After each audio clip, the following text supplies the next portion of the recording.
The letter arrived on a Tuesday, but Henrietta Langston did not read it until she was already standing on the cursed land.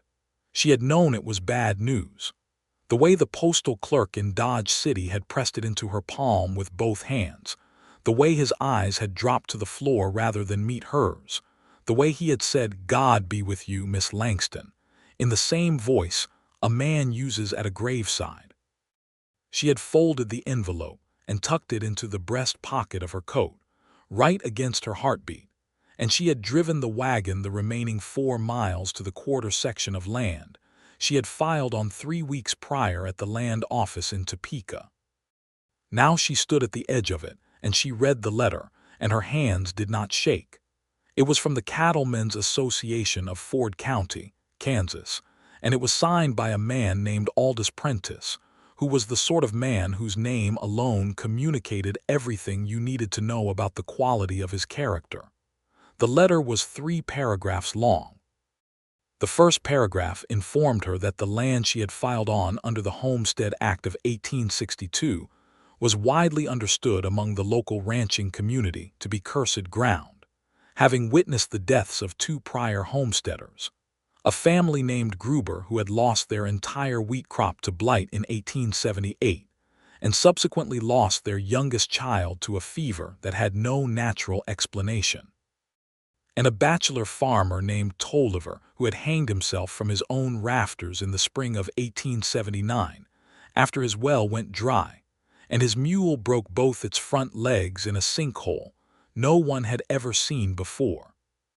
The second paragraph strongly suggested that a woman of her delicate constitution and obvious inexperience with the frontier should reconsider her filing and return to whatever civilized city she had come from, for her own safety and for the preservation of her life. The third paragraph was the one that made Henrietta's jaw tighten until she could feel the pressure all the way up into her temples. It read, "Furthermore, be advised that the range cattle of the Ford County Cattlemen's Association have historically grazed upon and across the parcel you have improperly designated as homestead land, and any attempt to fence or cultivate said parcel will be viewed as an unlawful interference with established grazing rights, and will be met with the full and decisive response of the association and its members." Henrietta folded the letter precisely along its original creases and tucked it back into her pocket. She looked out at the land.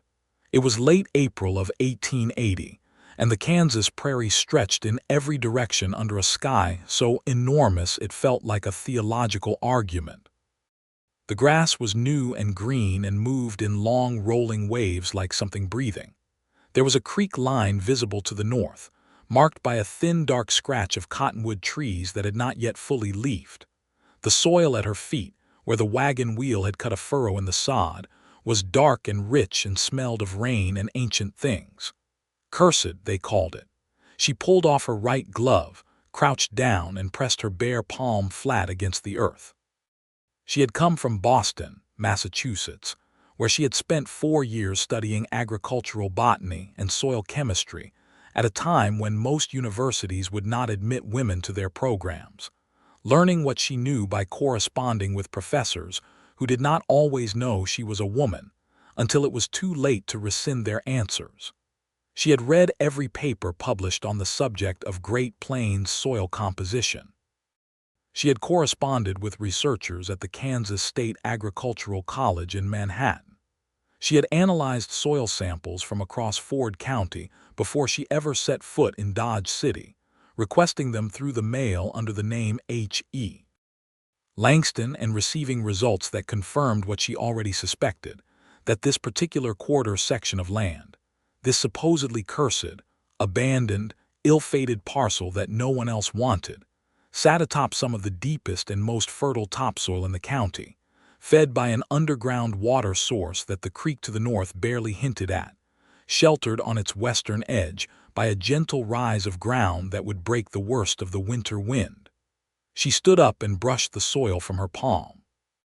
She was 26 years old. She had buried her mother 2 years ago and her father the following spring. She had no siblings and no surviving family of any consequence. She had $300, 2 horses, a wagon, enough supplies to last a winter, and a knowledge of the land that most men in Ford County could not have matched if they had studied for a decade. She had not come all this way to be frightened by a letter. She had not come all this way to be frightened by anything.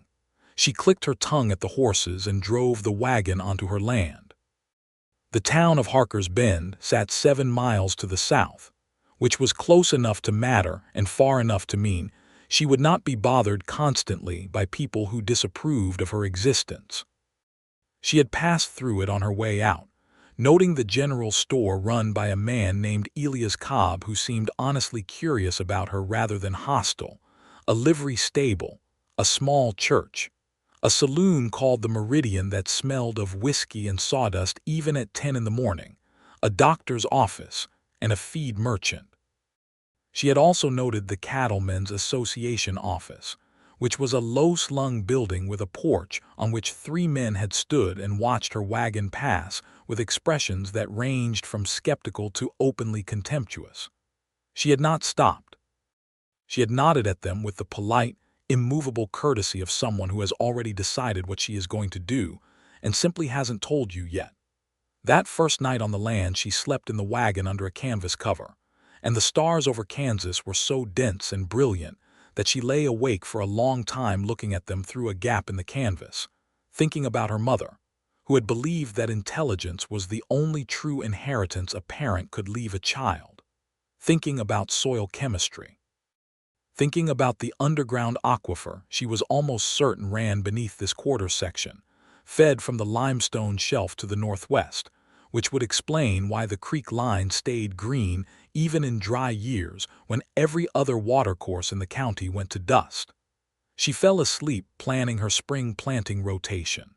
She was awakened at 4 in the morning by the sound of cattle.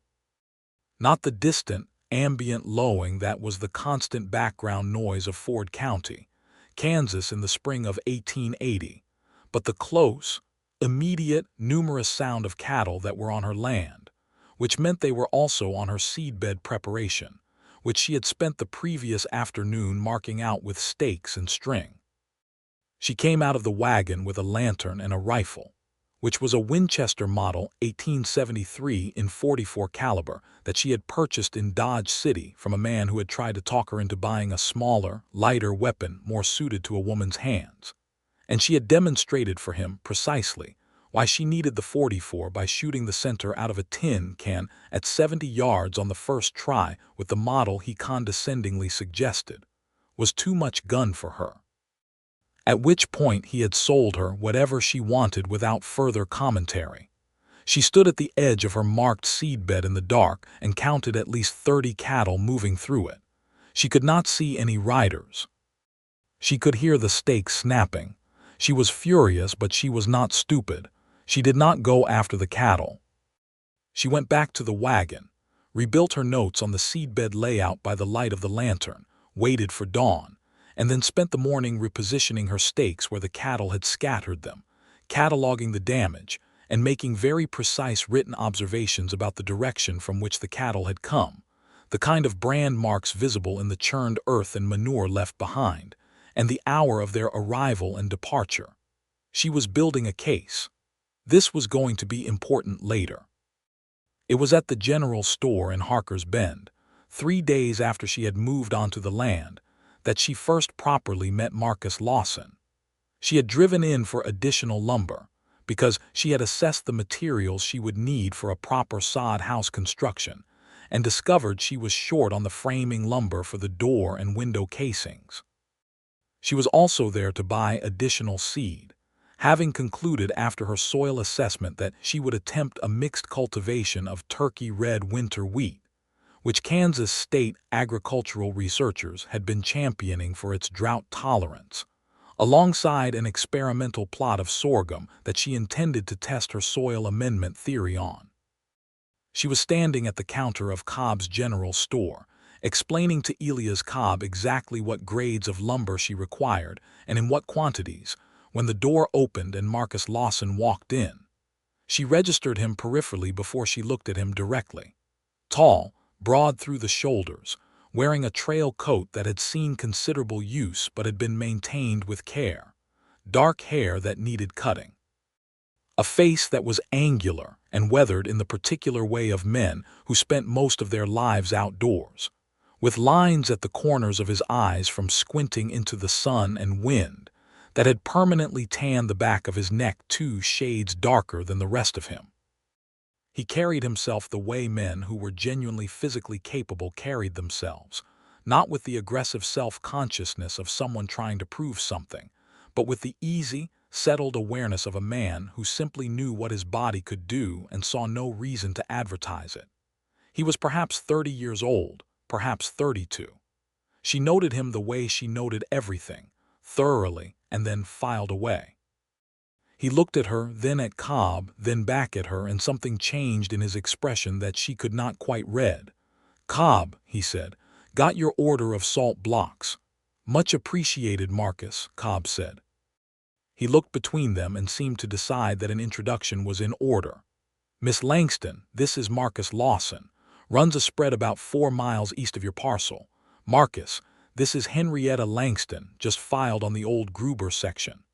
A silence of approximately 2 seconds that contained considerably more information than 2 seconds typically held. "The cursed land," Marcus Lawson said. It was not a question exactly, but it was not entirely neutral either. "People do keep calling it that," Henrietta said. "I've found that curse stories tend to attach themselves to land that other people want for themselves." He looked at her with an expression that had shifted from whatever it had been initially to something sharper and more attentive. "You know about the Grubers," he said. "Wheat blight and a child's fever," she said, "neither of which has anything to do with supernatural causes. Blight is a fungal condition. The fever likely followed from contaminated water caused by the same soil drainage problems that eventually dried Tolliver's well. I've already identified the drainage issue. I know how to correct it." Another silence. Cobb had stopped pretending to review her lumber order and was openly watching them. "You've been on that land for 3 days," Marcus Lawson said slowly. 2.5, she said. "I work quickly." He looked at her for a moment longer, and then something happened to the corner of his mouth that was not quite a smile but was in the same general family.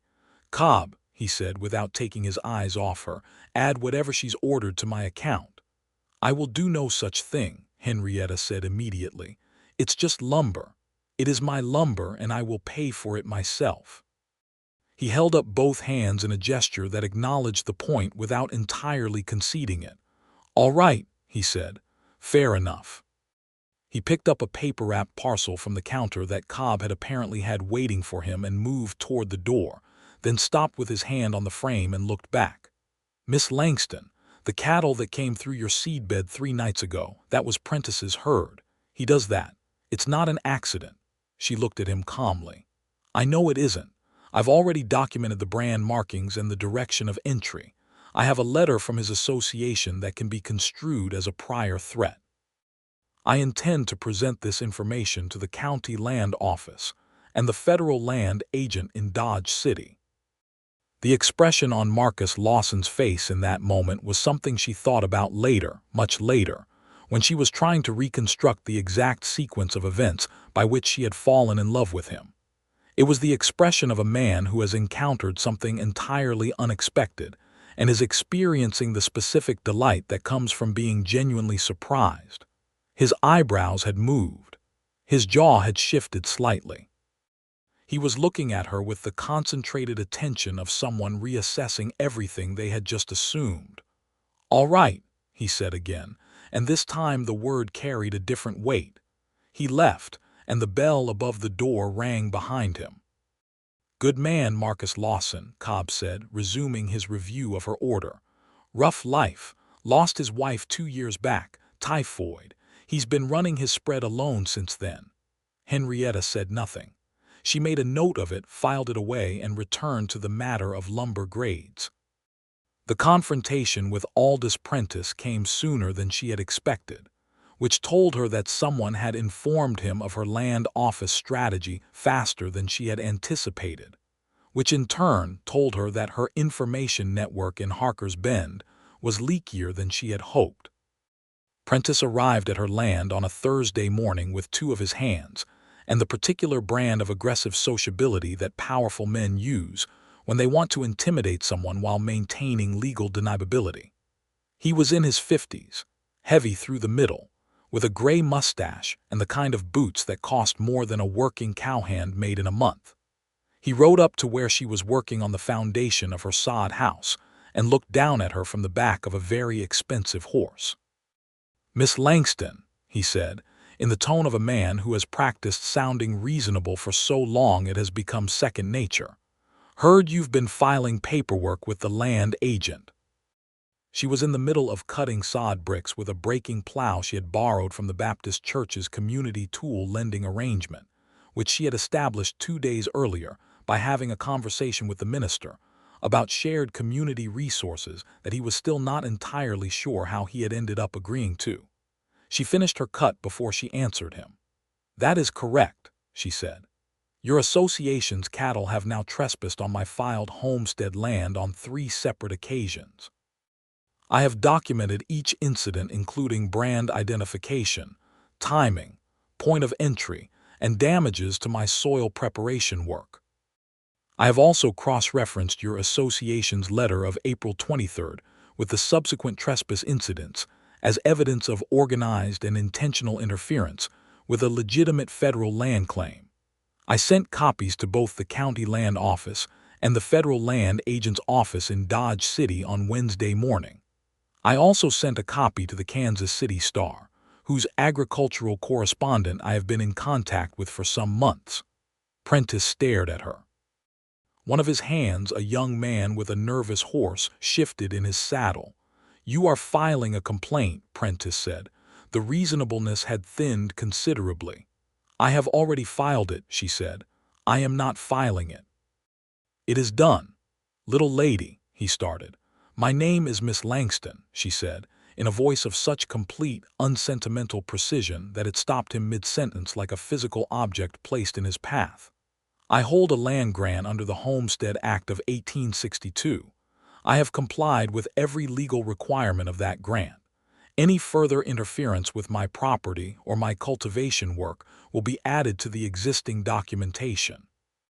I suggest you speak to your association's legal representative before visiting my land again." He looked at her for a long moment, and in that moment she could see the machinery of his thinking, the assessment of her, the calculation of risk, the slow and unwilling recognition that she had not left him any easy moves. "You'll find this country hard," he said finally. It was meant to be a threat, but it came out smaller than he intended. "I expect so," she said pleasantly. "Good morning, Mr. Prentice." He rode away without another word. She returned to her sod bricks. She did not know that Marcus Lawson had watched the entire exchange from the rise of ground a quarter-mile to the east, where he had been mending a fence line, and had seen Prentice's party ride out toward her land. He had stayed on his horse for a long moment after Prentice left, watching her go back to work, and then he had sat down very deliberately on his fence post and done something he had not done in 2 years, which was smile without reservation, completely and honestly, at the world in general.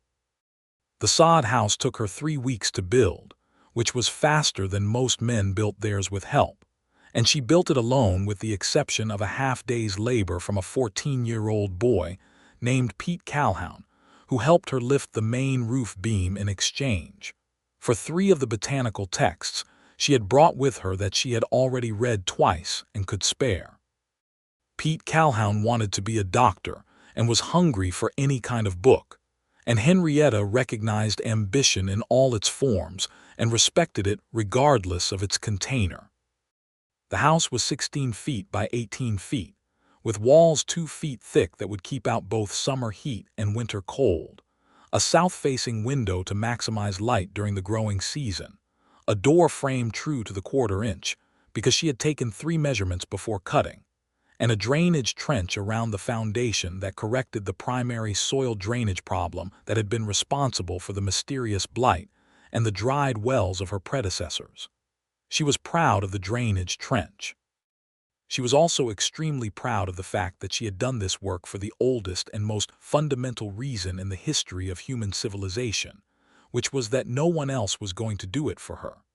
She had been on the land for a month when Marcus Lawson came to call for the first time, properly, and with intention rather than as a peripheral encounter.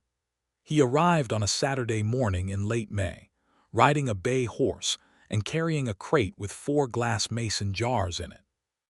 The jars contained various things: honey from his own hives, which were the most productive in the county because he had read everything published about bee management and implemented it with the same quiet thoroughness he applied to everything. Dried venison he had prepared himself. A bundle of dried sage that one of the Cheyenne women from the camp 2 miles north of his spread had given him for trade, and that he had never found an occasion to use, and a pound of good coffee from the general store. He set the crate on the rough table she had built outside her door, and looked at her sod house with the careful attention of someone who knows what good construction looks like. "Your corners are plumb," he said. "Yes," she said. "I used a level. Not many sod builders use a level. Not many sod builders know that an off-plumb wall can compromise structural integrity by up to 40% under load-bearing conditions," she said. "Would you like coffee?"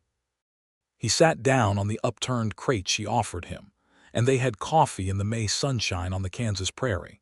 And she told him about her soil amendment experiments, and he told her about the drought patterns of the previous 3 years, and they talked about weather and land and water with the frank, substantive engagement of 2 people who both know a great deal about a subject and have found, unexpectedly, someone worth talking to. He was not what she had expected. She had categorized him initially, because she always categorized things first and revised later, as a well-meaning but probably limited frontier man who had some basic decency but would ultimately be condescending in the particular way of men who thought they were being helpful. She had been wrong. He was not condescending. He was direct, which was different. He had opinions that he expressed plainly and revised when evidence contradicted them, which she found more refreshing than she was prepared for. He had read more than she would have guessed. He had a dry, sparse humor that appeared unexpectedly at intervals, like finding water in what you thought was dry ground. He told her at some point in the middle of the morning about his wife. Her name had been Clara. They had married young, when he was 23 and she was 21, and they had built his spread together with their hands and their savings, and 3 years of the kind of work that either breaks a marriage or welds it into something stronger than either person was alone. Clara had been funny and fearless, and had once roped a runaway steer at full gallop while 8 months pregnant, a feat that Marcus described with a helpless combination of pride and retrospective terror. She had died in the typhoid epidemic of 1878 along with their unborn second child, and Marcus had continued, because continuing was what you did, but the spread that had once been a thing they built together had since been a thing he simply maintained, which was not the same, and he knew it was not the same.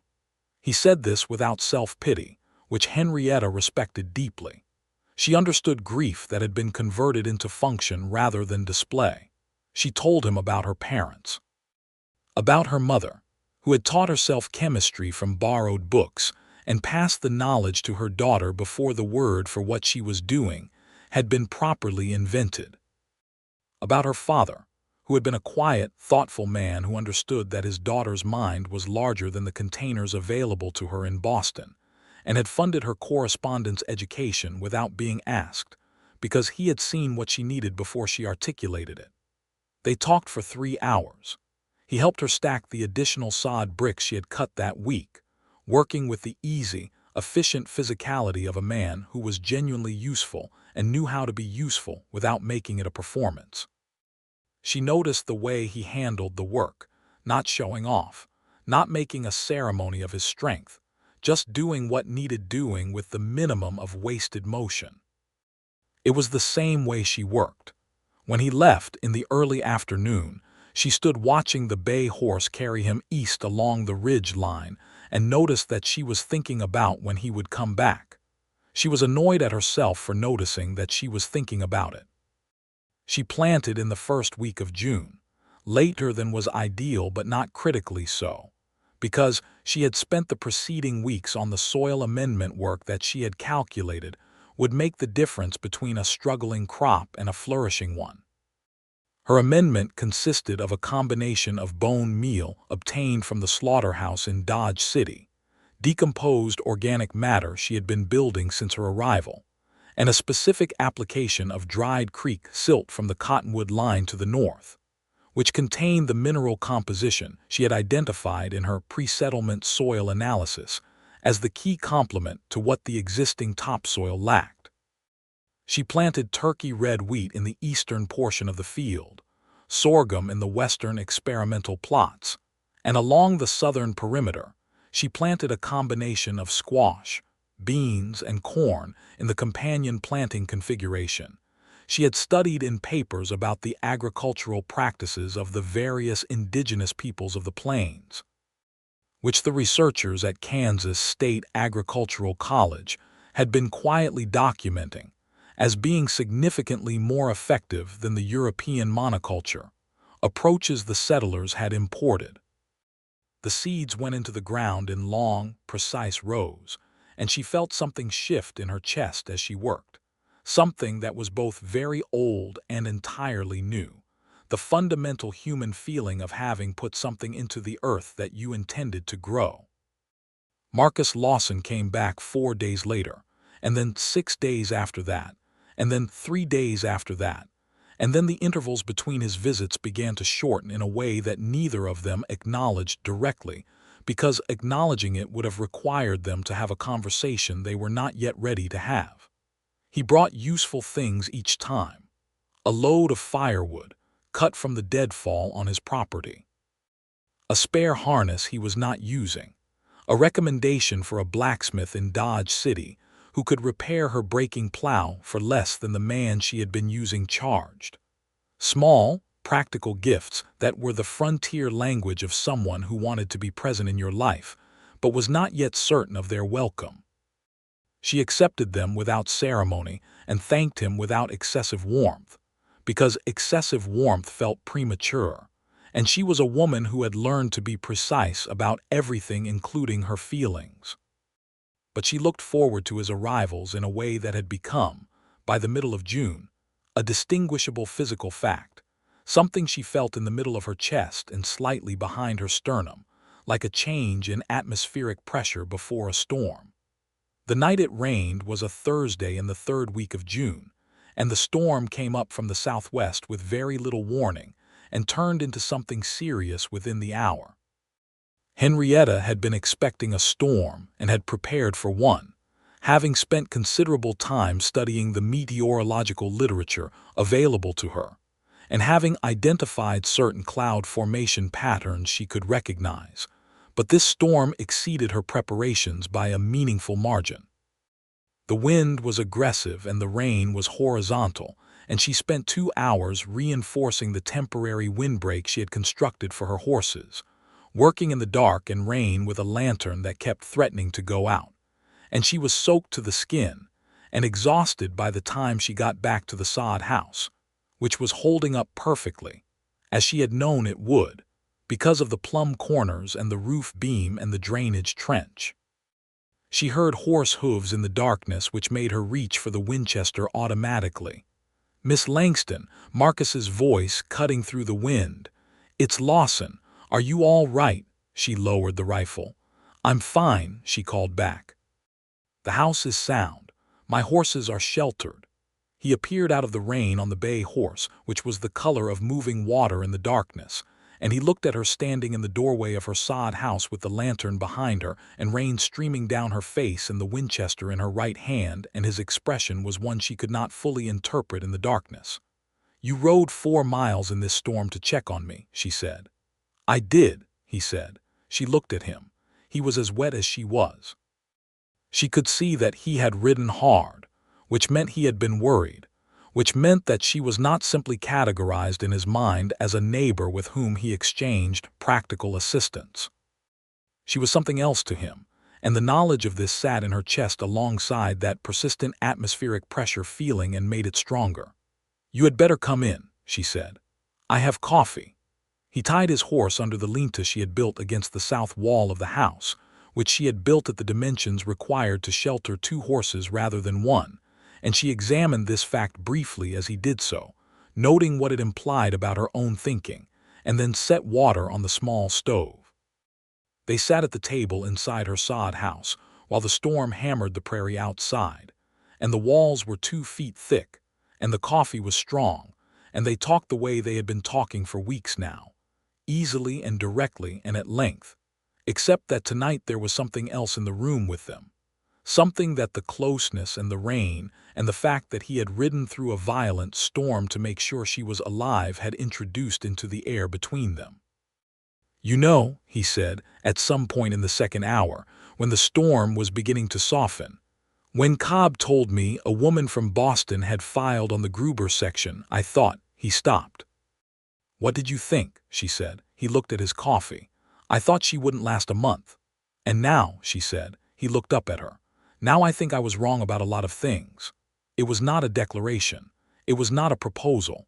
It was something more considered and more honest than either of those, which was a man saying directly that she had changed the way he understood something important."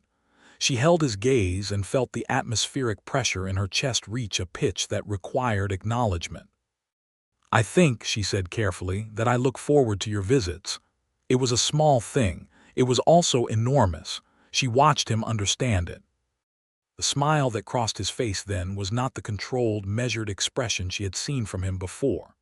It was unguarded and honest, and it changed him, opened something in his face that had been closed for 2 years, and she thought about Clara, who had been fearless, and felt something that was neither guilt nor competition, but was simply the awareness that love, when it comes back to a person who has lost it, comes back in the full knowledge of what loss means.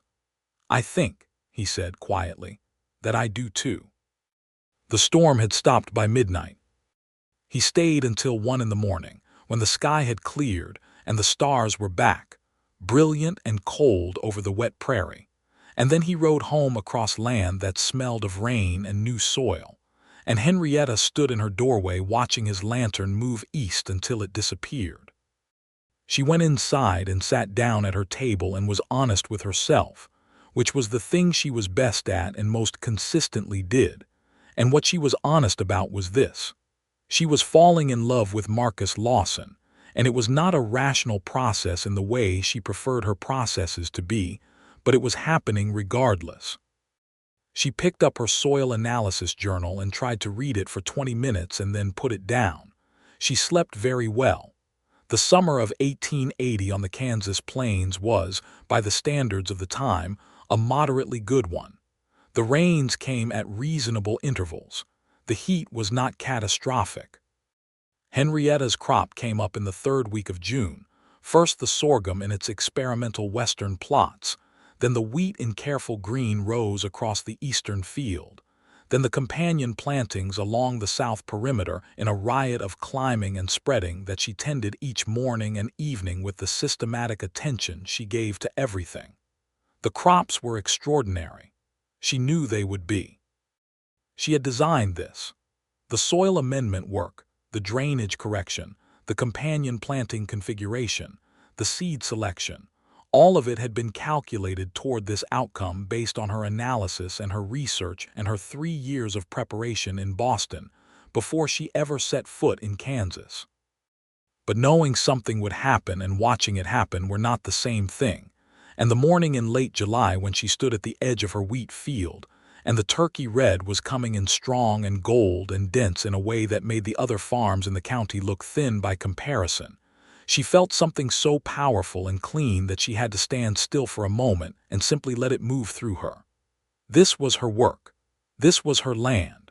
She had done this.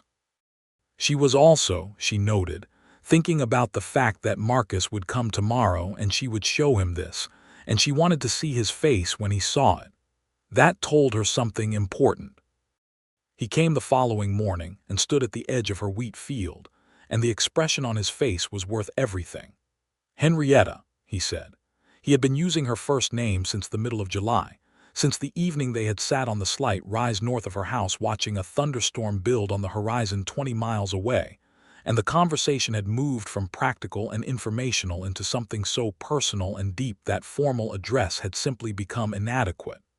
This is, he stopped, 40% higher per acre than the county average for this variety, she said, possibly 50%.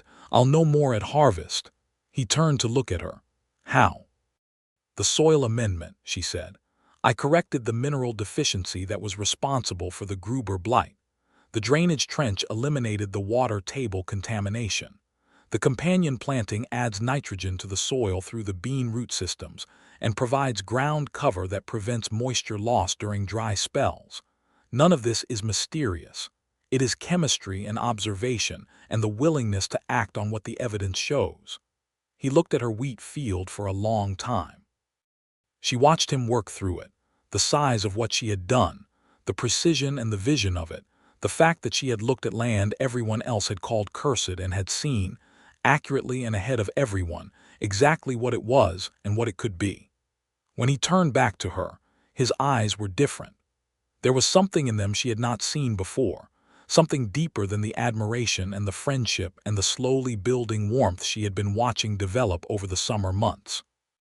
It was the specific expression of a man who has finally understood, completely and irreversibly, that he is in love. You are the most remarkable person I have ever met, he said. There was nothing complicated or hedged about it. It was a statement of observed fact. She looked at him steadily. Her heart was moving fast in a way she was not going to describe as anything other than what it was. I think, she said, that is possibly the most useful thing anyone has ever said to me. He laughed, which surprised him almost as much as it surprised her, a full, genuine laugh in the July morning, and then he took a step toward her, and she took a step toward him, and the space between them was the length of a question, and she answered it by placing her hand against his chest, feeling his heartbeat under her palm the same way she had pressed her palm to the earth on her first day on this land, learning it, claiming it. He put his hand over hers and held it there. Henrietta, he said quietly. Marcus, she said, that was sufficient. He kissed her in the August sunshine, which came later, after weeks of the kind of courtship that takes place between two people who are both careful and who have both lost things they loved and know the weight of what they are doing. It was not sudden or impulsive. It was the opposite of impulsive. It was the result of two people taking their time and choosing deliberately, which made it feel, when it finally happened, not like something that had erupted but like something that had always been there, and had simply been waiting for them to acknowledge it. They were standing at the cottonwood line by the creek in the early evening, and the light was the amber, slanted light of a Kansas August late afternoon, and the cottonwoods were moving their silver leaves in the small wind that came up from the south. And she said something about the specific mineral content of the creek bank sediment that she had been testing that day, and he interrupted her mid-sentence by saying her name in a way that stopped her. And when she looked up at him, he was looking at her with everything entirely visible in his face, and she thought, with the small scientific part of her mind that was always running, that this was probably not a moment for a soil chemistry discussion. She stopped talking. He kissed her. It was a kiss that said everything their words had been building toward since April, and she kissed him back with the same frank directness she brought to everything she did.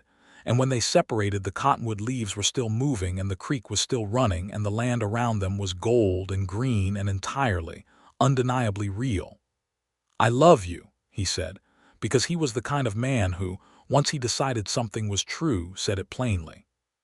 She had not said this to anyone in her adult life, had not expected to say it on a homestead in Kansas in the summer of 1880, had not planned for this particular outcome when she filed her land claim in Topeka, and yet, I love you, she said, because she was also the kind of person who, once she determined something was true, stated it.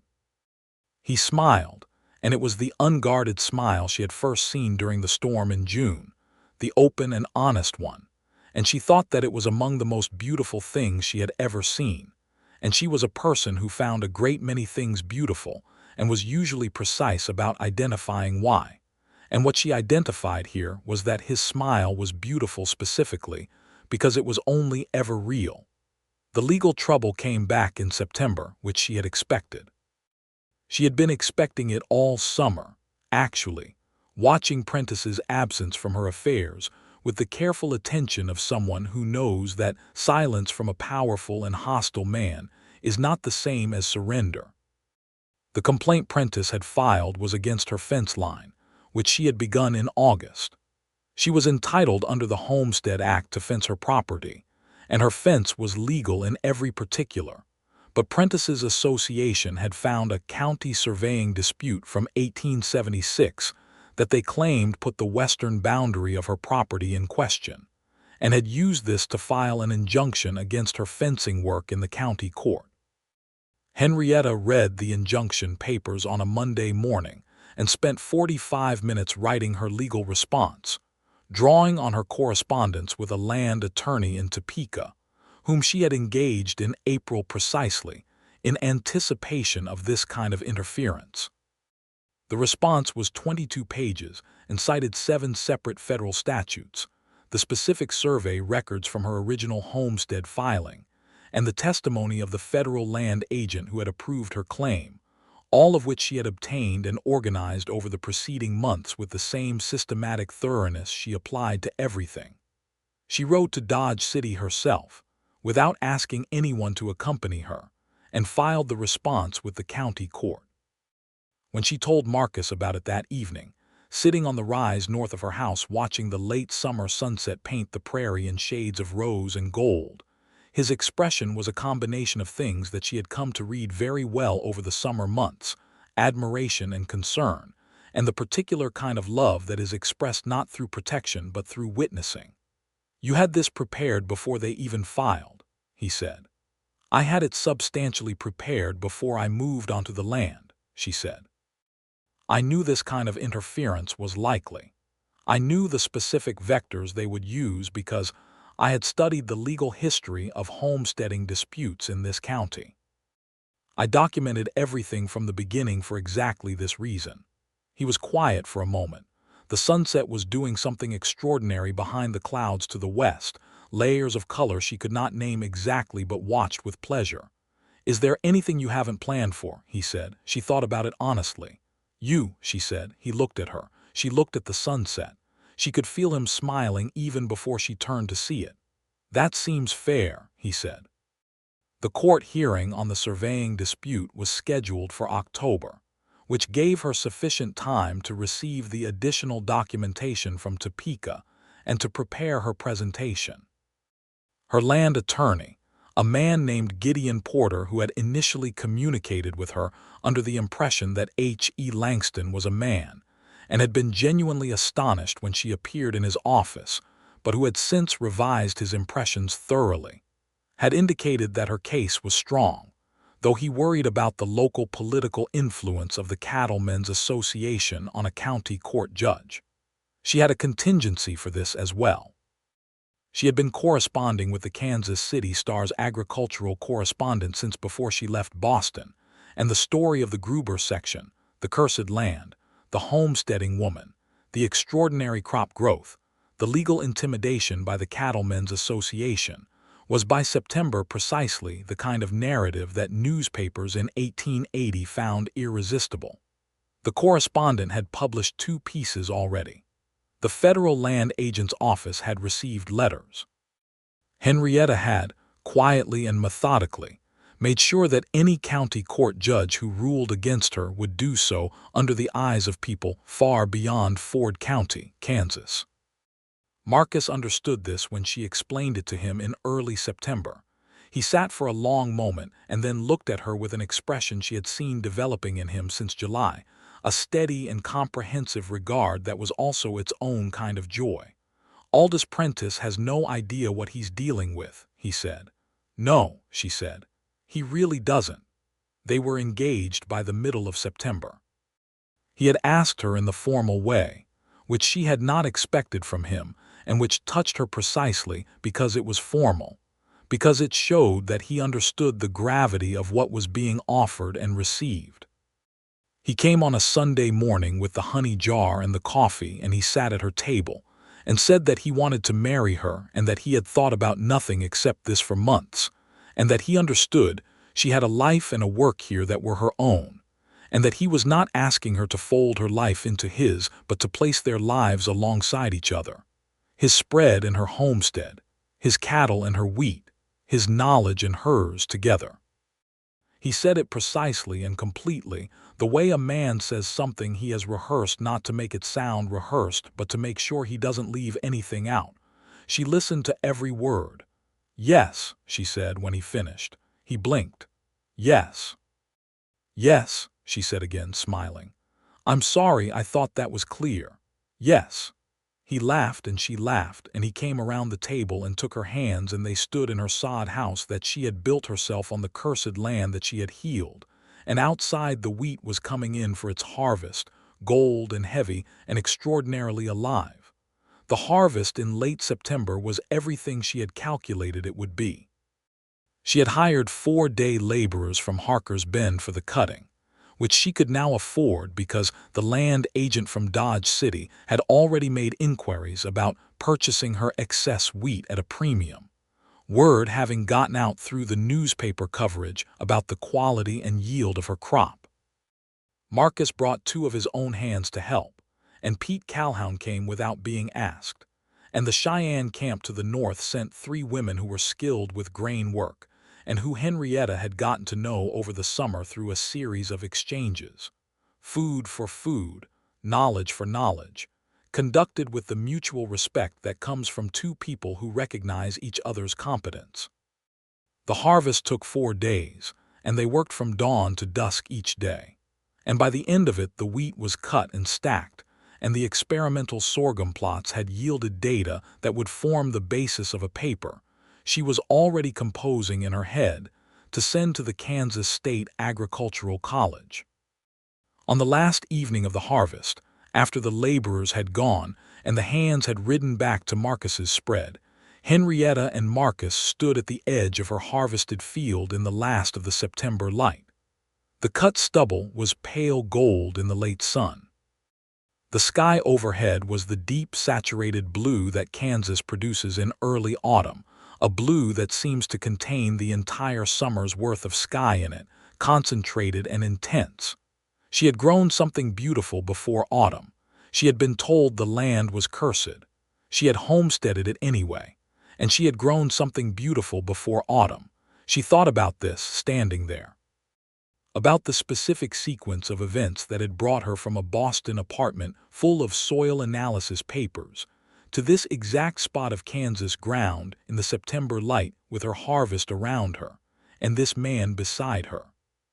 She thought about the letter from the Cattlemen's Association, folded in her coat pocket on the first day.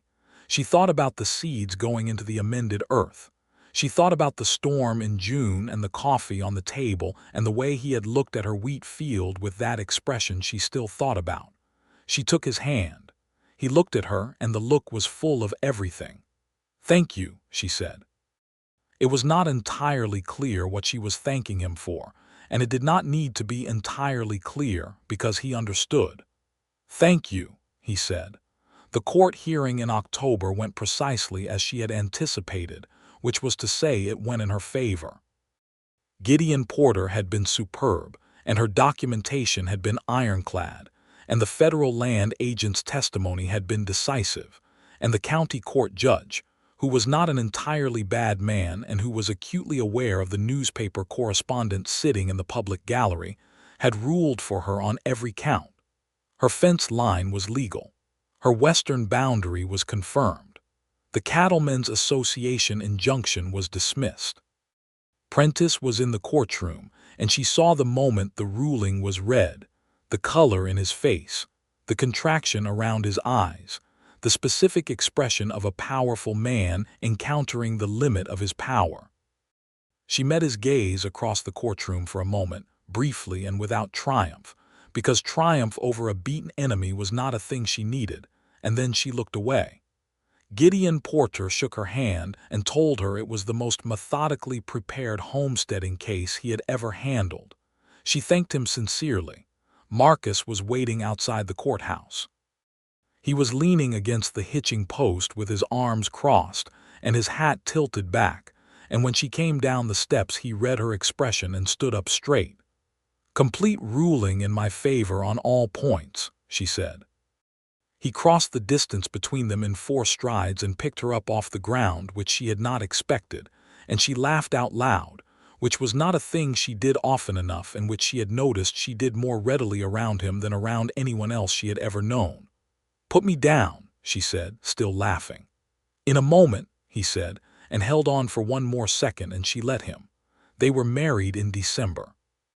The minister of the Baptist church in Harker's Bend, who had also been the source of the community tool lending arrangement, and who had long since reconciled himself to the fact that Henrietta Langston was a permanent and transformative presence in his community and in his congregation, performed the ceremony in the church on a cold, clear December morning, with about 30 people present.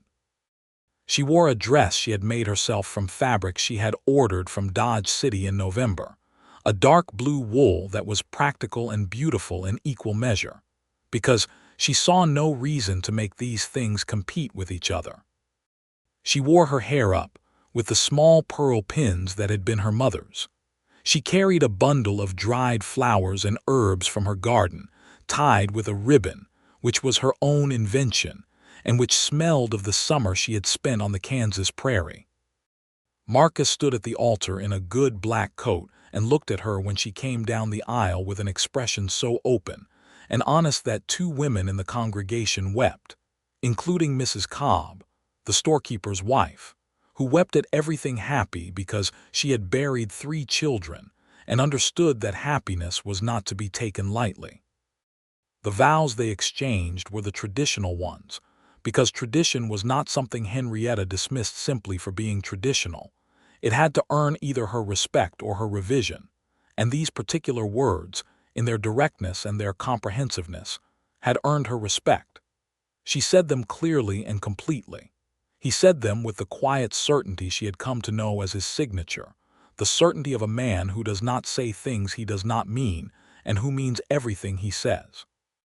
After the ceremony, there was a gathering at the Meridian Saloon, which the proprietor had opened for the occasion in a respectable capacity, the whiskey relegated to its usual role, and replaced for the afternoon with food brought by the community in the frontier tradition of collective celebration that Henrietta had come to deeply admire. Everyone brought something. It was one of the things about frontier life that she had not fully accounted for before she came, the density of community cooperation that extreme circumstances produced, the way shared difficulty created genuine connection. The Cheyenne women from the camp came with dried corn and a gift of beadwork, which moved Henrietta considerably. Pete Calhoun came with a slightly lopsided cake he had baked himself and a look of determined pride.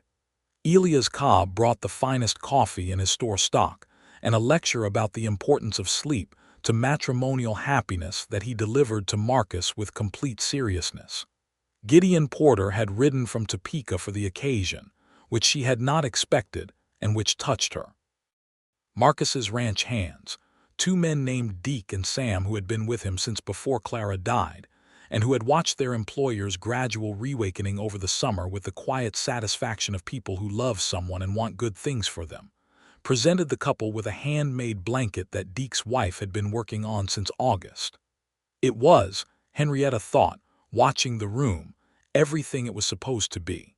Not perfect, because nothing real was perfect, but good. Genuinely, substantially good. She stood next to Marcus with her hand in his and felt the particular solidity of the day, the way it would hold its weight in memory, and was glad. They lived in her sod house through the winter because it was the most immediately practical option, being sound and warm and available, while they made plans. The plans were extensive and collaborative and took up most of their evenings by the stove, while the Kansas winter made its opinions known outside. They would build a proper house in the spring, framed timber on a stone foundation, using the revenue from her wheat crop combined with his cattle proceeds, sited on the high ground between her homestead and his spread at the point where their two properties would be formally adjoined, which required a meeting with the land office in February that Henrietta had already prepared the paperwork for. They would expand her wheat cultivation. They would maintain his cattle operation, but redirect its focus from open range grazing to a more controlled management approach that would make it both more productive and less dependent on the kind of range politics that had made Prentice powerful. They would establish a formal agricultural trial plot for her sorghum research, which the Kansas State Agricultural College had expressed official interest in following her paper, which had been accepted in November, and which had generated a correspondence that she was increasingly certain would produce something significant in the field. They talked about all of this as equals, because they were equals, because Marcus had never been interested in anything less, and because Henrietta was constitutionally incapable of operating on any other basis. It was one of the very many things they had in common, this bedrock assumption that two people who respected each other's intelligence brought more to a life than either could bring alone. It was also simply wonderful, she thought. This was the word she kept returning to, not in the restrained, analytical way she usually processed her experiences, but with the full and undefended feeling of it. Wonderful, coming home to him, being known by him. The particular way he watched her when she was thinking, the concentrated attention of it, as if her thinking was something he valued witnessing. The way he could sit in silence with her when she was working and not require anything from the silence except the shared presence. The way he laughed, which was rare enough to be meaningful and genuine enough to be worth waiting for. The way she felt, in his company, both entirely herself and also more herself than she was alone, as if his presence confirmed and extended rather than diminished or complicated what she was. She had not known it was possible to feel this. She had, if she was entirely honest, not been sure she wanted it to be possible, having constructed a life around a self-sufficiency that she was proud of. But self-sufficiency, she was discovering, was not the same as not needing anything, and what she needed from Marcus was not the kind of need that weakened a person but the kind that made them larger. The winter was long and cold, and they were genuinely happy in it. Their son was born in October of 1881, which was the autumn following their first full year of marriage, and he came into the world in the new timber house they had built on the high ground between the two properties in the spring and summer, delivered by the doctor from Harker's Bend, and attended by Mrs. Cobb, who had appointed herself as the community's official welcoming committee for new arrivals, and whose competence in this role was not to be questioned. They named him James Elias Lawson, the James for Marcus's father who had been a good man and the Elias for Cobb, who was also a good man, and who, when told of the honor, had to excuse himself from the store for several minutes to compose himself in the back room, and blamed it afterward on sawdust in his eye. James was a very healthy, very loud, very opinionated infant who demonstrated from his first weeks a combination of intense curiosity and absolute determination that made both his parents laugh and also look at each other with the specific expression of parents who recognize their own qualities in a small and inconveniently mobile person. Henrietta was a mother the same way she was everything else, completely and competently, without self-consciousness, and without making it the sum total of her identity. She was also, within 6 weeks of James's arrival, corresponding again with the Kansas State Agricultural College and working on a follow-up paper, composing it in the early mornings before James woke, by the lamp light at the kitchen table of the timber house, in the complete silence that she had always loved, and that now had the additional quality of being the silence that contained a sleeping child. Marcus was a father with the same undemonstrative, genuine wholeness with which he did everything. He got up with James in the night without being asked, because he saw that it was a thing that needed to happen, and he was one of the people available to make it happen. He carried the boy in the crook of his arm around the ranch and talked to him about the cattle and the horses and the land with the same substantive, respectful tone he used with adults, because he saw no reason to assume that James would benefit from being talked down to. James responded to this by staring at his father with an expression of intense assessment that Henrietta thought looked startlingly familiar and told Marcus so. "He's evaluating you," she said. "He does that with everything." "I wonder where he learned it," Marcus said, without looking away from his son's appraising gaze. She threw a dish towel at him. He caught it without looking. The years that followed built on each other with the cumulative logic of things well planted and properly tended. The agricultural trial plots became a formal research partnership with Kansas State Agricultural College, which sent a researcher to Ford County in the spring of 1882 who spent 3 weeks on Henrietta's land and left with enough data to support 2 published papers, both of which credited H.E. Lawson, formerly Langston, as primary researcher.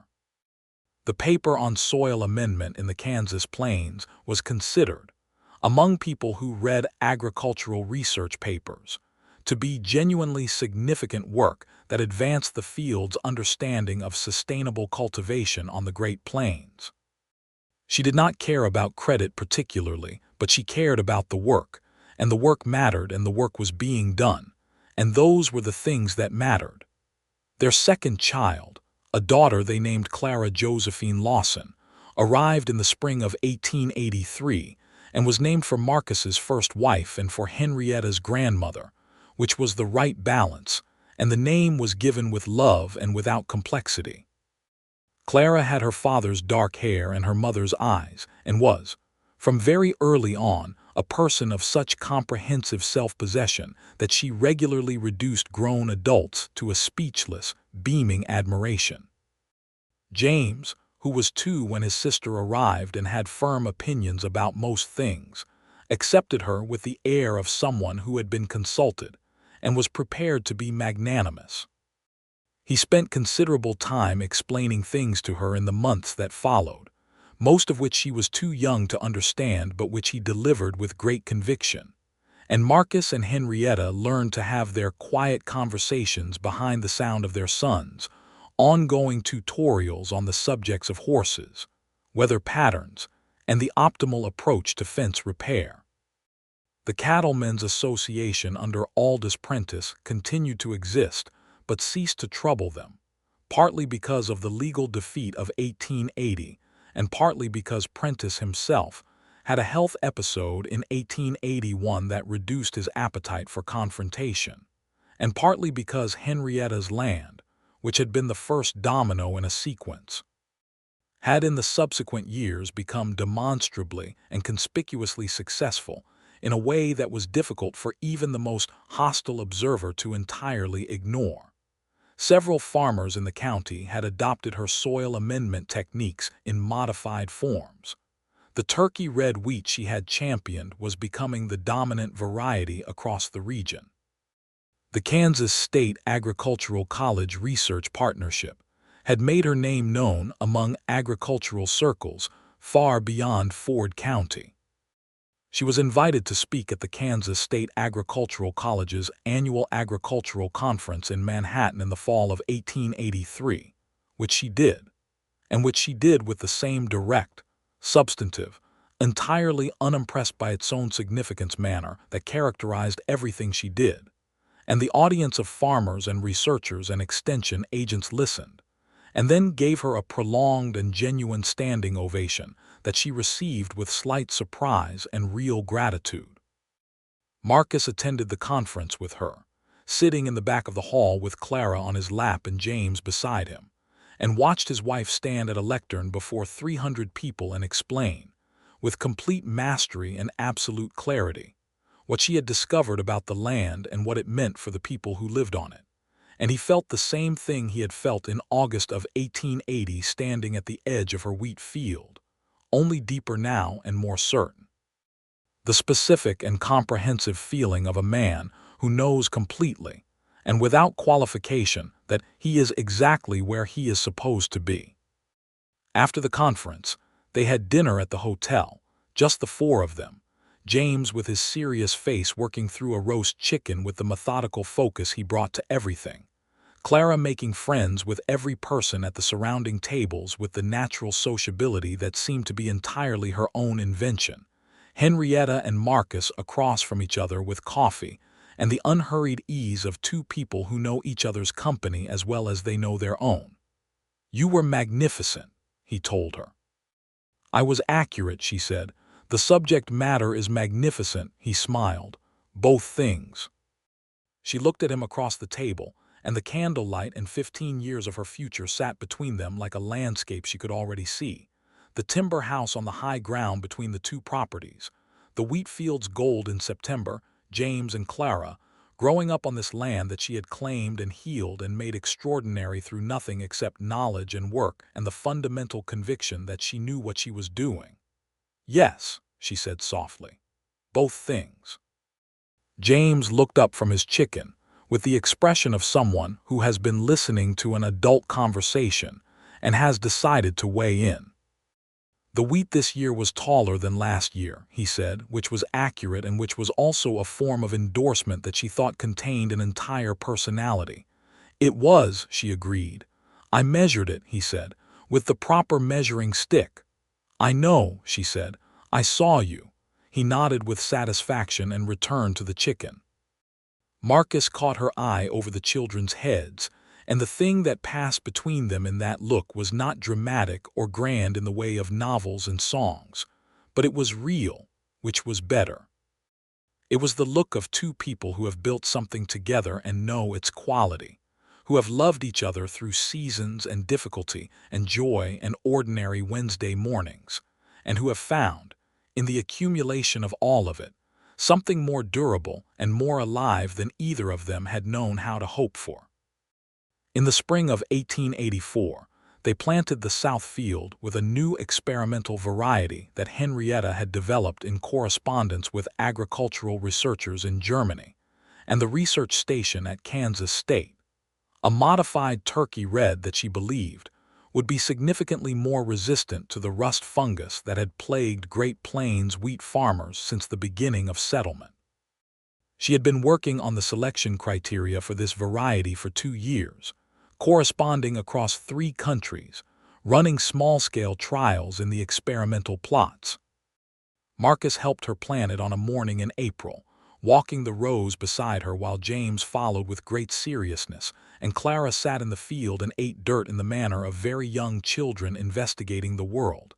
And Henrietta watched the seeds go into the good dark soil of this land she had come to know better than any place she had ever been, and felt the full weight of what had been built here. Not just the wheat, not just the house, not just the research, everything. She had been told the land was cursed. She had come here anyway, with her soil analysis and her Winchester and her $300, and the unshakable conviction that she knew what she was looking at, and that what she was looking at was possibility. She had planted herself in this land the same way she planted seeds, deliberately and with knowledge of what she was working with, tending what needed tending, correcting what needed correcting, building upward toward light. She had grown something beautiful before autumn, in that first year, and then she had kept growing it, and it had kept being beautiful, and now here was the spring of 1884 with her husband beside her and her children in the field and her wheat in the earth, and the sky over Kansas as large and plain and magnificent as it had always been. She took Marcus's hand as they walked the last row, and he closed his fingers around hers, and the field stretched behind them and before them in the good April light, and there was nothing cursed here. There had never been anything cursed here. There was only what there had always been, good soil and adequate water and the work of hands that knew what they were doing. That evening they sat on the porch of the timber house as the sun went down over the prairie, and the shadows went long and gold across the fields, and James was asleep inside and Clara was asleep in her crib, and the horses were in the barn, and the wheat was in the ground, and the star-dense Kansas sky was doing what it had always done, which was to be so large and clear and present that it required a person to be honest. "I'm happy," Henrietta said.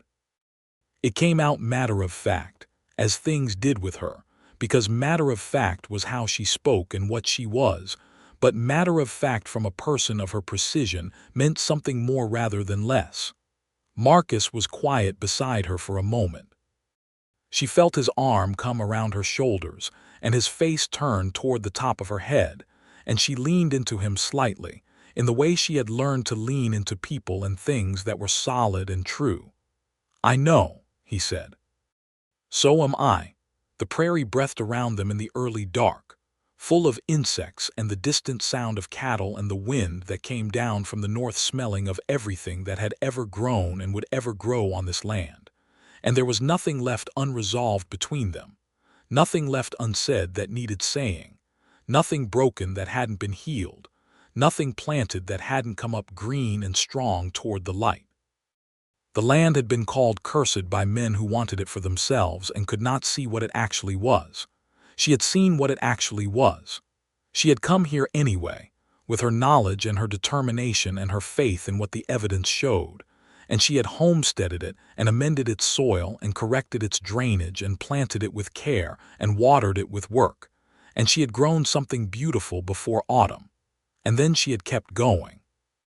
And the autumn had come and gone and come again, and the beauty had deepened and expanded and become, season by season, year by year, exactly what good things become when they are properly tended by people who understand what they are growing. The stars came out over Kansas in their thousands, the same stars that had been there on her first night on this land, and she had lain awake in the wagon thinking about soil chemistry and her mother and the underground aquifer, and all the things she was going to build here. She had built them, every single one.